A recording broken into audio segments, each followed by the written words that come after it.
New at 6, an investigation by an animal rights group found North Carolina is one of the top suppliers of roosters used in cockfighting.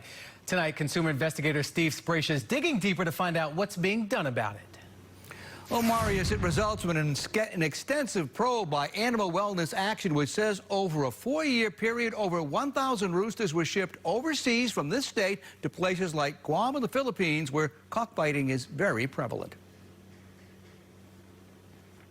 This is a picture of a cockfight taking place in Guam, supplied to us by Animal Wellness. It says thousands of roosters used in fights like this are supplied by people from North Carolina. What we discovered is a vibrant, barely underground industry of cockfighting in the state of North Carolina. We aim to dismantle it.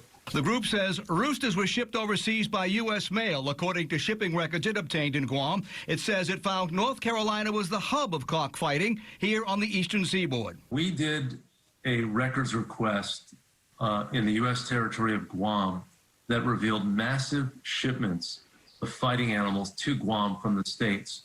North Carolina was one of the top 5 states with more than 1,000 fighting animals shipped from North Carolina to Guam, more than 8,000 miles away. After gathering evidence, the group says it sent letters today to the U.S. attorneys in the eastern, middle, and western districts, telling them about their findings and naming 8 North Carolina residents it claims were involved in the training and selling of birds.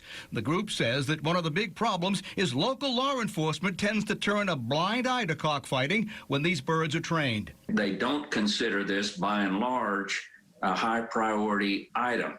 I think they're looking at the fact that this is taking place overseas or in areas where people are there voluntarily. The group says cockfighting flourished here because it's part of the culture in the South. It may be just tied to people just doing it a long time, and they develop a belief system that it's okay.